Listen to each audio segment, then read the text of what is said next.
हमारे अतिथि हैं उनका बहुत बहुत स्वागत करता हूं विद्यालय परिवार की ओर से और खुद की तरफ से। और क्योंकि हम जानते हैं कि आज 15 अगस्त यानी कि स्वतंत्रता दिवस की 75वीं वर्षगांठ मनाने के लिए हम उपस्थित हुए हैं, तो स्वतंत्रता दिवस के उपलक्ष्य पर आप सभी को तहे दिल से बहुत बहुत शुभकामनाएं, बहुत बहुत बधाइयाँ। एंड मेनली सतनाम सर की फैमिली यहाँ पर प्रेजेंट हैं, तो सतनाम सर के पापा बेटे हैं सरदार अमरीक सिंह जी, उनका बहुत बहुत स्वागत। और मेरी बहनें भी हैं बैठी हैं, उनको भी 15 अगस्त यानी कि स्वतंत्रता दिवस की बहुत बहुत बधाई। मेरे इन्हीं शब्दों के साथ आगे बढ़ता हूँ। जैसा कि आप लोगों को पता है, I have composed some lines on patriotism. तो मुद्दे बहुत सारे होते हैं, लेकिन मैंने पैट्रियोटिज्म को ही चुना, देशभक्ति, तो उन पर कुछ लाइन्स लिखी हैं मैंने।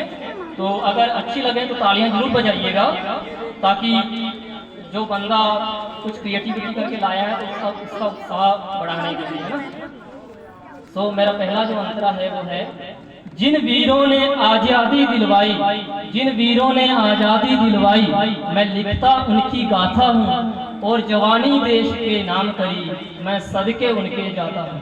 हमारे पंजाबी में क्या होता है कि कोई अच्छा काम करता है ना, तो उसको बोलते हैं तेरे सदके जावा ना। इस पर लिखा है मैंने पहला अंतरा, जिन वीरों ने आज़ादी दिलवाई, मैं लिखता उनकी गाथा हूँ और जवानी देश के नाम करी, मैं सदके उनके जाता हूँ।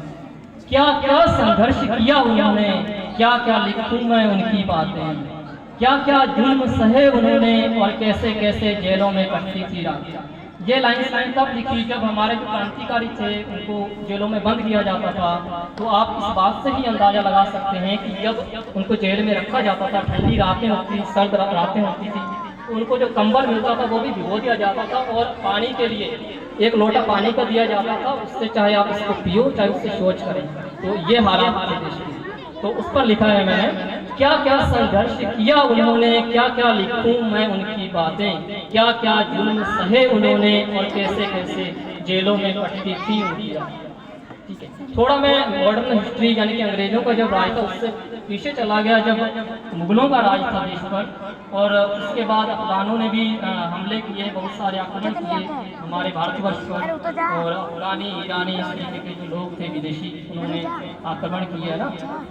तो इस पर लिखा है मैंने, पहले मुगलों ने थी मचाई तबाही, पहले मुगलों ने थी तबाही देश में मचाई, पहले मुगलों ने थी तबाही देश में मचाई, अफगानी ईरानी और फुलगोरों ने थी लूट मचाई, अफगानी ईरानी और फुलगोरों ने थी लूट मचाई। कुछ इज्जत के लुटेरे थे तो कुछ लुटेरे थे धन के, दिखने में लगते थे भोले और सुंदर लेकिन कोहड़े थे मने। कुछ इज्जत के लुटेरे थे तो कुछ लुटेरे थे धन के, दिखने में लगते थे भोले और सुंदर लेकिन कोहड़े थे। मैं ये नहीं कहता सारा जमाना है, मैं ये नहीं कहता सारा जमाना है, जब जुल्म है हद से बढ़ता तो उगता कोई परवाना है, जब जुल्म है हद से बढ़ता तो उगता कोई परवाना है। हाँ, परवाने कौन थे उसके बारे में लिखा है मैंने, आजाद बोस भगत सिंह और ऊधम ये सारे परवाने थे, मौत थी मंजूर इन सबको क्योंकि ये आज़ादी के दीवाने थे। आजाद बोस भगत सिंह और ऊधम ये सारे परवाने थे, मौत थी मंजूर इन सबको क्योंकि ये आज़ादी के दीवाने थे। जब कभी देश में अराजकता बढ़ती है तो योद्धा पैदा होते हैं और जीने से ज्यादा मरने की तमन्ना सीने में लेकर सोते हैं।